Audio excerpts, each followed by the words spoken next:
The morning sun painted the Montana forest in shades of gold and amber. The air was crisp with the first hints of autumn, and a gentle breeze carried the sweet scent of pine needles through the trees. Mark Anderson adjusted his camera strap as he made his way through the familiar forest paths. As a wildlife photographer, he had spent countless mornings in these woods, but something about today felt different. The forest was quieter than usual. The normal chorus of bird songs and rustling leaves seemed muted, replaced by an unusual stillness that made Mark's skin tingle. He paused, listening intently to the subtle sounds around him. That was when he heard it. A soft whimper, barely audible but filled with pain, caught his attention. It wasn't the sound of any forest creature he recognized. Following the sound, Mark carefully stepped over fallen logs and pushed through thick undergrowth. His heart beat faster with each step, knowing that in these woods, unexpected encounters could be dangerous. The whimpering grew louder as he approached a small clearing. What he saw there made him freeze in his tracks. A young black bear cub lay on its side in the damp morning grass. Its dark fur was matted with blood, and one of its hind legs was badly injured. Mark's experienced eye could see signs of a violent attack. Large paw prints in the soft earth told the story. A mountain lion must have attacked the cub, but somehow the little bear had managed to escape. Mark's hands trembled as he observed the scene. The cub was small, probably only 6 months old. Its chest rose and fell with rapid, shallow breaths, and its eyes were glazed with pain and fear.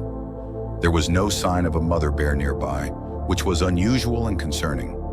Black bear cubs typically stayed with their mothers for at least a year and a half. This little one was alone and vulnerable. Years of wildlife experience had taught Mark to never interfere with nature's course. The rules were clear. Keep your distance. Don't intervene. Let nature take its path. But as he watched the cub struggle to move, failing to even lift its head, those rules began to feel less certain. The nearest wildlife veterinary clinic was in Hamilton, a 4-hour hike through challenging terrain. No vehicles could access this remote location, and his satellite phone showed no signal. Time was running out for the little bear. Its injuries were severe, and Mark could see signs of dehydration in its sunken eyes. Without help, the cub would not survive another day. Predators would find it, or it would succumb to its injuries.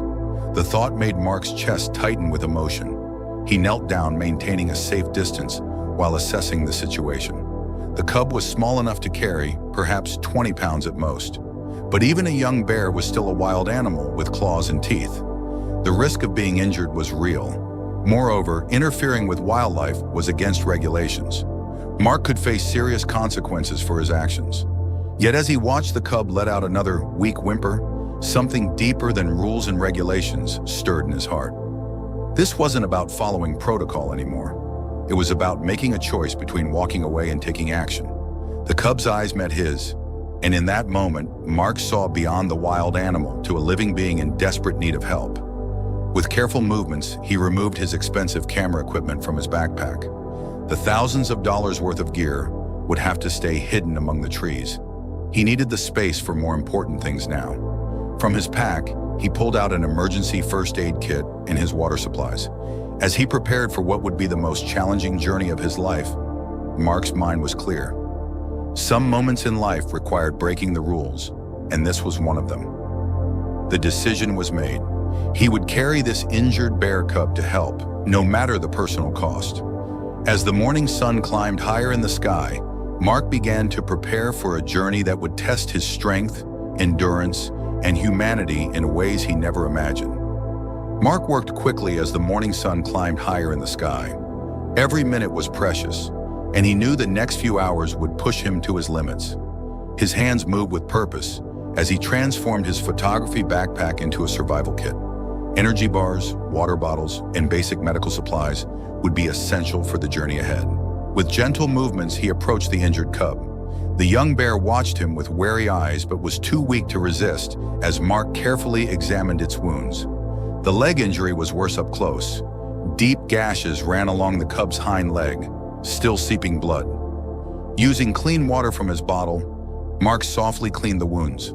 The cub flinched but remained surprisingly still, as if understanding this strange human meant no harm. From his first aid kit, Mark pulled out antiseptic wipes and gauze. His wilderness training had taught him the basics of animal first aid, but treating a bear was entirely different. He worked methodically, cleaning the wounds as best he could and wrapping the leg with protective gauze. The bandaging would not hold for long, but it might help prevent further injury during the journey. The route to Hamilton would be challenging. Mark studied his topographical map, tracing possible paths with his finger. The direct route would take them through dense forest and over steep ridges. The longer, gentler path would add hours to their journey. Time was critical, but so was ensuring he could maintain his strength while carrying the cub. After careful consideration, he chose a middle path, one that balanced speed with safety. Mark removed his thick flannel shirt, leaving only a light t-shirt despite the cool morning air. The hike would warm him quickly enough. He fashioned the shirt into a makeshift sling, something to help distribute the bear's weight across his back and chest. The cub would need to be secure, but able to breathe comfortably during the long journey. Looking up at the sky, Mark assessed the weather. The morning's clear blue expanse was gradually filling with clouds. The forecast had mentioned possible afternoon showers, adding another layer of urgency to their journey. Wet conditions would make the forest paths treacherous, and keeping the cub's wounds dry would become even more challenging. He checked his watch. It was just past 8 in the morning. If everything went well, they might reach the veterinary clinic by early afternoon. But Mark knew from experience that in the wilderness, things rarely went exactly as planned. He would need to pace himself, conserve energy, and stay alert for any signs of danger. Before lifting the cub, Mark took a moment to center himself. The task ahead would demand every ounce of his physical and mental strength. He rolled his shoulders, stretched his legs, and took several deep breaths. The cool forest air filled his lungs, helping to calm his racing thoughts. The final step was the most crucial. Mark had to lift and secure the injured cub without causing it more pain or triggering its natural defensive instincts. He spoke in soft, soothing tones as he approached, letting the bear become familiar with his voice. With careful movements, he slipped the makeshift sling under the cub's body. The young bear whimpered but remained surprisingly cooperative, perhaps too weak to resist or somehow sensing Mark's intention to help. As Mark prepared to lift the cub, he said a silent prayer. The journey ahead would test them both, but there was no turning back now.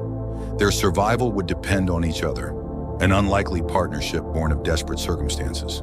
The first steps were the hardest. As Mark lifted the injured cub into the makeshift sling, its weight settled across his back and shoulders like a heavy backpack. The bear tensed but remained surprisingly calm, its labored breathing warm against Mark's neck. The morning forest stretched before them, a maze of trees and undergrowth that would test their resolve with each passing mile. Within the first 15 minutes, Mark discovered the true challenge of carrying a wild animal through wilderness terrain. Every step required careful balance. The cub's weight shifted unpredictably with each movement, forcing Mark to constantly adjust his stance. His muscles burned as he navigated around low-hanging branches and over fallen logs. The forest floor, covered in slick autumn leaves, demanded his complete attention to maintain secure footing. The cub's initial fear gradually subsided as they moved through the forest. Its tense body began to relax slightly, though Mark could feel its rapid heartbeat against his back. The trust building between them was subtle but unmistakable. When Mark had to pause to check his direction or take a drink of water, the young bear remained calm, occasionally making soft sounds that seemed almost questioning. After the first hour, sweat soaked through Mark's t-shirt despite the cool morning air. His shoulders ached from the constant strain, and his legs trembled slightly with each uphill climb. The forest terrain showed no mercy.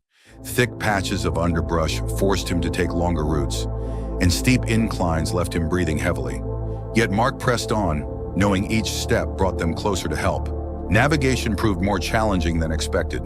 The dense canopy above made it difficult to maintain a consistent bearing using the sun.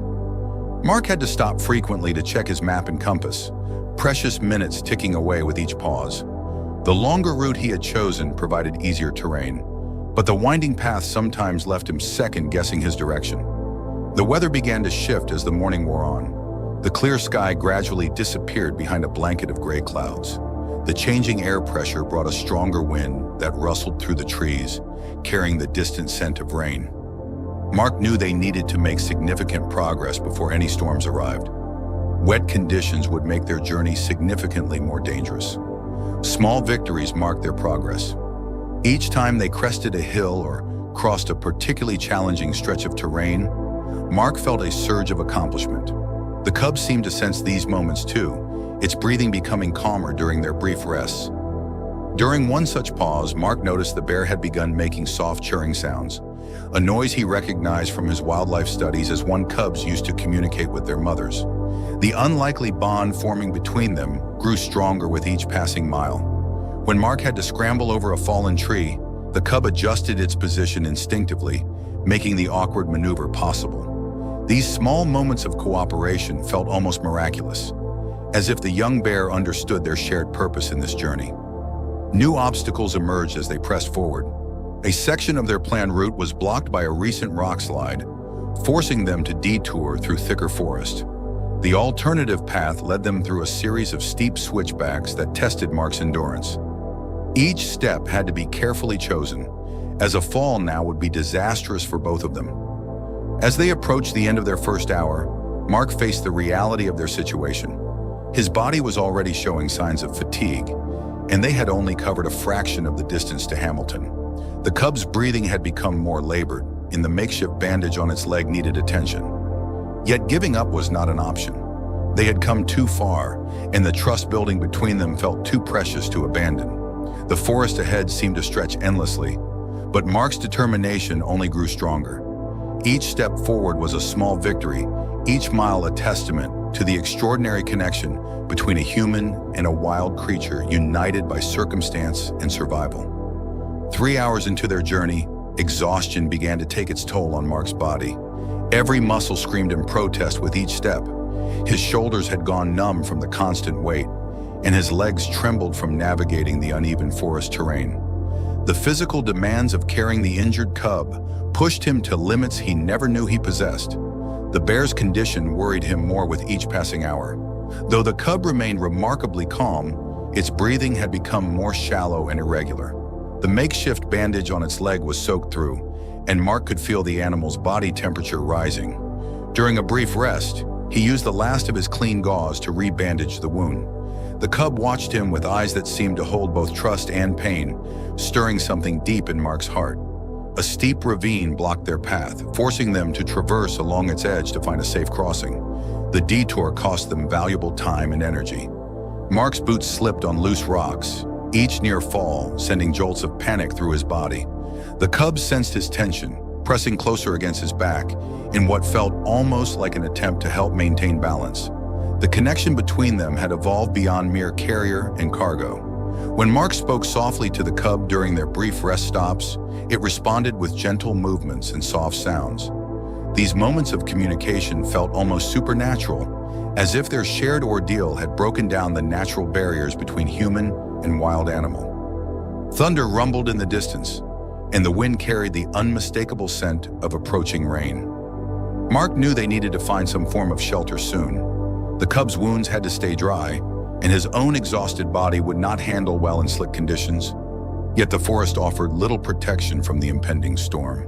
As physical fatigue threatened to overwhelm him, Mark drew strength from an unexpected source. The trust the injured cub placed in him became his motivation. Each time he considered stopping, he felt the bear's heartbeat against his back, a reminder of the life depending on his endurance. This was no longer just about saving a wild animal. It had become a testament to the depths of compassion and the strength of the human spirit. The forest grew denser, presenting new challenges. Thorny bushes tore at Mark's clothes, and low-hanging branches forced him to crouch awkwardly while maintaining his precious cargo. Each obstacle drained more of his energy, yet somehow he found the strength to continue. His world narrowed to the simple rhythm of placing one foot in front of the other. Through it all, the cub remained a steadfast companion. Its occasional soft whimpers were not just sounds of pain now, but seemed to carry encouragement. When Mark's steps faltered, the bear would shift its weight slightly, helping him regain balance. Their survival had become intertwined, each depending on the other in this race against time. As the afternoon approached, Mark's physical reserves neared their end, yet his determination grew stronger. The trust of this wild creature, its life in his hands, awakened something primal within him. Each step forward became an act of defiance against exhaustion, each mile a triumph of will over physical limitations. The afternoon sky turned an ominous dark gray as the first heavy raindrops began to fall. Mark felt the cub shiver against his back, its body temperature dropping in the cold rain. The bandage on its leg had completely soaked through, and the bear's breathing became increasingly labored. Their situation was growing dire with each passing minute.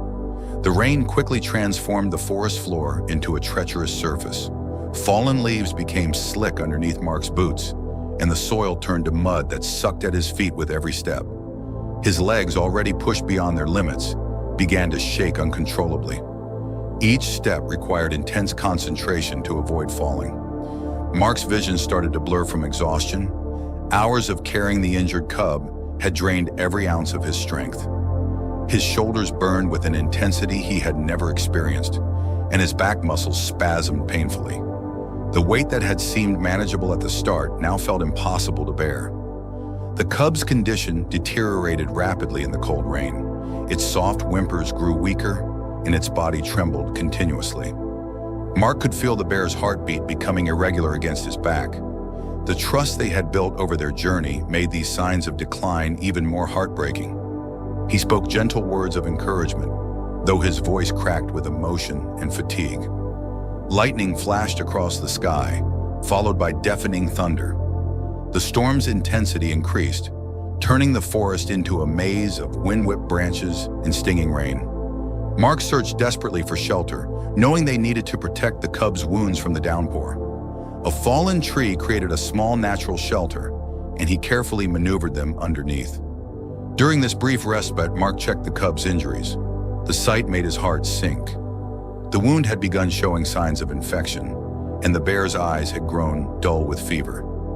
Time was running out. They couldn't afford to wait out the storm. Without immediate medical attention, all their efforts would be in vain.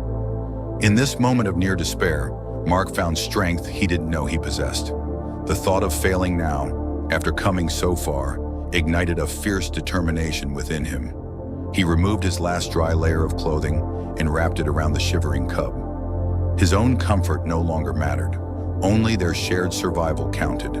Through the curtain of rain, Mark spotted something that made his heart leap. A break in the tree line suggested they were nearing the forest edge. Civilization lay somewhere beyond those trees. The veterinary clinic couldn't be far now. This glimpse of hope renewed his energy, pushing back the wall of exhaustion that threatened to overcome him. The final stretch proved to be the most challenging. The storm reached its peak intensity, transforming small streams into rushing waters that blocked their path. Mark waded through knee-deep currents, every step a battle against the force of water and mud. The cub pressed closer against him, seeking warmth and security in these frightening moments.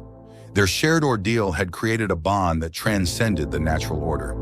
When Mark stumbled, the cub would shift its weight instinctively to help him regain balance. When the bear's trembling increased, Mark found himself humming softly, a gesture that seemed to calm them both. They were no longer simply human and wild animal, but partners in survival. As they finally broke through the forest edge, the lights of Hamilton appeared in the distance through the rain. The sight nearly brought Mark to his knees with relief. They had made it through the wilderness. Help was within reach. The cub stirred slightly, as if sensing the change in their circumstances. Its heartbeat, though weak, remained steady against Mark's back. Mark's legs nearly gave out as he staggered through the veterinary clinic's doors. The sudden brightness of fluorescent lights and warmth of the building created a stark contrast to their ordeal in the wilderness. Staff members rushed forward, their expressions a mixture of shock and concern at the sight of a man carrying an injured bear cub. The head veterinarian, Dr. Sarah Miller, took control of the situation immediately. Her experienced hands gently lifted the cub from Mark's makeshift sling onto an examination table. The bear, too weak to resist, lay still as the medical team quickly assessed its condition. Their faces grew serious as they discovered the extent of the injuries. The initial examination revealed severe trauma to the hind leg, dangerous levels of dehydration, and a rising fever from infection. Dr. Miller worked swiftly, inserting an IV line to deliver urgent fluids and antibiotics. The cub's eyes, now glazed with fever, found Mark's face across the room. Even in its weakened state, the bear seemed to seek reassurance from the human who had carried it to safety. Time became a blur of medical procedures and tense moments. The veterinary team cleaned and properly dressed the wounds, administered medication, and monitored the cub's vital signs. Each minute brought new challenges as they fought to stabilize their unusual patient. The infection had spread further than initially thought, threatening the cub's survival despite their best efforts. Mark watched from the corner of the treatment room, his own exhaustion forgotten in the anxiety of these critical moments. His clothes dripped rainwater onto the floor, and his muscles screamed in protest when he moved, but none of that mattered. The only important thing was the small life fighting for survival under the bright medical lights. Dr. Miller approached Mark with a measured expression. The next 24 hours would be crucial, she explained. The cub had lost a lot of blood, and the infection was severe. However, the bear's youth and the remarkably swift transport to medical care provided hope. Sometimes, she added softly, the will to live shown by wild animals could surprise even the most experienced veterinarians. Days turned into weeks as the bear cub made a remarkable recovery. The infection cleared, and its wounds began to heal under the expert care of the veterinary staff. The young bear's strength returned gradually, bringing back the sparkle in its eyes that Mark remembered from their journey through the forest. Mark visited the clinic every day during the rehabilitation process. The cub recognized his presence instantly, responding with soft churring sounds that made the veterinary staff exchange amazed glances. Their connection, forged during those desperate hours in the wilderness, had not faded. Instead, it grew stronger as the bear recovered. Unexpected behaviors emerged during the rehabilitation. The cub showed unusual comfort around humans, particularly Mark, while maintaining its wild instincts. Dr. Miller noted that such a balance was rare and precisely what they hoped for in rehabilitation cases. The bear remained wild at heart, but carried a unique understanding of human kindness. As autumn turned to early winter, the time for release approached. The cub had grown stronger and more independent, ready to return to its natural habitat. Wildlife authorities identified a protected area with a healthy black bear population, far from human settlements but rich in natural food sources. On the morning of release, Mark stood with the wildlife team at the chosen site. The cub, now fully healed and significantly larger, took its first steps into freedom. At the edge of the forest, it paused and turned back one final time. In that moment, Mark saw the same trust in its eyes that had carried them through their incredible journey. Then, with confident steps, the young bear disappeared into the wilderness, carrying with it a remarkable story of survival and the unbreakable bond between human and wild animal. Subscribe to Nature's Incredible Stories for more amazing tales of wildlife rescue and survival. Join our community of nature enthusiasts and be the first to receive heartwarming stories of hope, compassion, and the extraordinary connections between humans and wildlife. Like, share, and follow us to support animal rescue efforts worldwide.